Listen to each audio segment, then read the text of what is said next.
അതുപോലെ തന്നെ വീണ്ടും ക്രിസ്തു ഉയർത്തെഴുന്നേറ്റ ആദ്യഫല തിരുനാൾ ദിവസം നമ്മൾ റാപ്ചർ ആവുകയും അതിൻ്റെ 7x7 കഴിഞ്ഞുള്ള 50-ാമത്തെ ദിവസത്തെ പെന്തക്കോസ് തിരുനാൾ ദിവസം 144,000 പേരെ മുദ്രയിട്ടുകൊണ്ട് അവരുടെ പ്രോഗ്രാം വീണ്ടും ജെറുസലേമിൽ ആരംഭിച്ചു തുടങ്ങുകയും ചെയ്യും.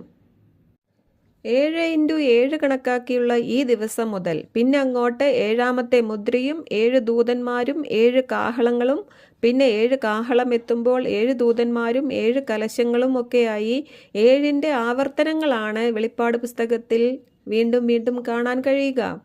അങ്ങനെ അവരുടെ പ്രോഗ്രാം റീസ്റ്റാർട്ട് ചെയ്തതായി നമ്മളെ അറിയിക്കുകയാണ്. വെളിപ്പാട് പുസ്തകത്തിൽ 7ൻ്റെ പ്രത്യേകതയും 7 എന്ന നമ്പറിന് ഇസ്രയേലുമായുള്ള ബന്ധവും മുൻപത്തെ ക്ലാസ്സുകളിൽ നമ്മൾ പഠിച്ചതാണ്. അവരുടെ പ്രോഗ്രാം ഇങ്ങനെ റീസ്റ്റാർട്ട് ചെയ്യാൻ വേണ്ടിയാണ് അവരെ 1948 അവിടെ കൂട്ടിച്ചേർത്ത്